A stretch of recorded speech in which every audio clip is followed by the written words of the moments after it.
But we're starting today by talking through this morning's top news stories with Ashley James and Nick Ferrari. Nick, can you just confirm there's no truth to the rumour that you're not in the studio because you're worried about getting nits from Ashley? I have to say that I have issued a statement through my lawyers and my tax advisors and all financial advisors, and there's nothing to do with that. I look forward to embracing Ashley in about half an hour, a little over, about 35 minutes' time. Amazing. I look forward to it too. Amazing. OK, let's start off with the big story that's on the front pages. It's a story about Deputy Prime Minister Angela Rayner. She's facing pressure to resign after she admitted she underpaid on stamp duty. Nick, what do you know about this? Well, this is the story that for about 2 weeks Angela Rayner has been saying, and her aides and various government ministers have appeared on shows like mine and appeared on ITV News and elsewhere, saying that there's nothing to see here. The development yesterday was that the Deputy Prime Minister and the Housing Secretary, and I stress those words and I'll come back to those in a moment, has conceded that there are problems, there are issues, and she has underpaid council tax in the purchase of a second home. What puts her in a unique position, just to remind the listeners, is because she is a member of Parliament, she is allowed what's called a second home allowance. She had a home in her constituency in Greater Manchester. She sought to buy a home down in Hove, down on the Sussex coast, and it's whether she took the money out of that. It is further complicated by the fact that her 17-year-old son was settled a considerable amount of money and has a lifetime disability due to problems with the NHS. The trust was set up so that when his mother and his father, who sadly are no longer together, when they are no longer around, the young man needs to be looked after, and a trust allows that. But that further muddies the water on what the Housing Secretary should have done. If she goes to the website of her own department, it spells out what should have been done. She is citing that she was given advice by some professional companies that said she could do what she did do, which allowed her to save £40,000 in council tax in the property she purchased in Hove.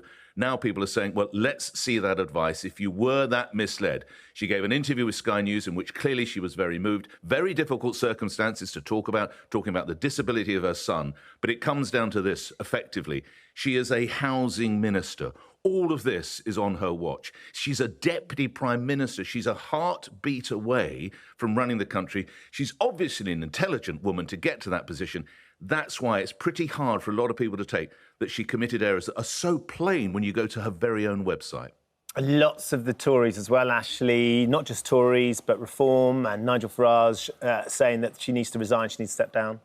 I find it really difficult because obviously she is a woman, she's a working class woman, and I think, you know, we do need to encourage more both working class and women to come into Parliament to represent us who have lived experiences of working class people. She's clearly an incredible politician. She's been recognised by The Spectator and the BBC for her work, but we are all required to pay the right amount of tax, and there is no grey area for any of us. If we slip up, then we get fines. And as you rightly say, she is the housing minister. I really did feel for her in her interview, because when you look at lots of politicians who have offshore trusts, multiple homes, offshore accounts, very shady ethics, I think from what she's saying, and let's find out what the report says, you know, having a disabled son and putting the kind of house or the trust in his name, she believed, as we are told, that she was paying the right amount of tax. And I know that I'm very financially illiterate, and I don't want to make excuses for anyone, especially not politicians who should be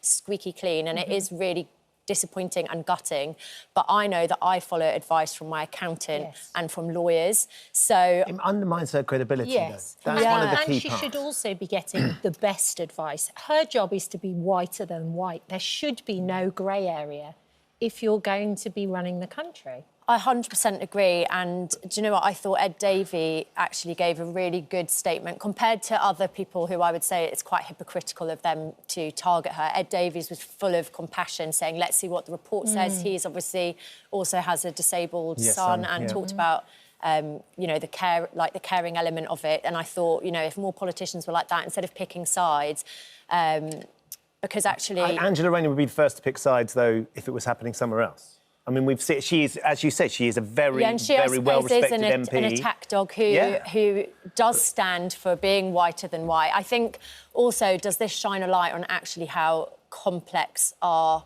tax system is, that there are so many loopholes, so many grey areas. If we are getting advice from lawyers and accountants, why are we the ones? Nick, is there any grey area for you or for your listeners with regards to her position? Is it untenable with, you know, the responsibility that she holds in her position, where she is as Deputy Prime Minister? Lots of people suggesting that she could end up being Prime Minister of this country. To have done something like this, to stood by what she was saying, to have her colleagues stand by what she was saying, and then to have to come out and announce that she had actually underpaid that tax.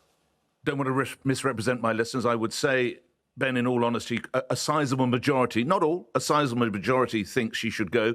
It was interesting, Bridget Phillipson today on my show, she's the Education Secretary, so she's in the higher tier of cabinet posts. She refused to say whether she thought Angela Rayner would still be in post come this Christmas. But to one point, Ashley said, and I feel I want to represent this for all your working class viewers, I don't buy this excuse that she's from the working class. Working class people are just as honest as anybody else might be. So the idea that if you're working class, oh, I don't know how to fill out the forms. Sorry, I wasn't insinuating that. Ashley, that is what some people are saying. I'm not saying necessarily, but that the class should not play a role.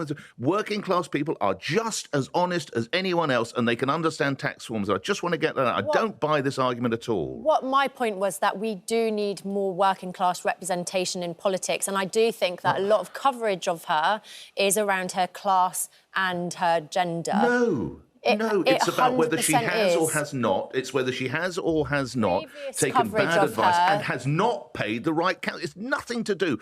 This is not Downton Abbey or anything like that. Previous coverage of her around, like, the Basic Instinct scandals, her vaping, it's all trying to undermine her. I'm not arguing this. I'd like to see what the report says. I feel really deeply sorry for her because from her interview, I don't feel like she deliberately misled, but that's not to say that that her role is tenable because of what she has done, knowingly or unknowingly. It'll be interesting to see how this plays out and whether she can survive it, of course. I don't think anybody's sort of questioning her belief in her politics and what she wants to do, and she wants to make a difference and she wants to have an impact on the country.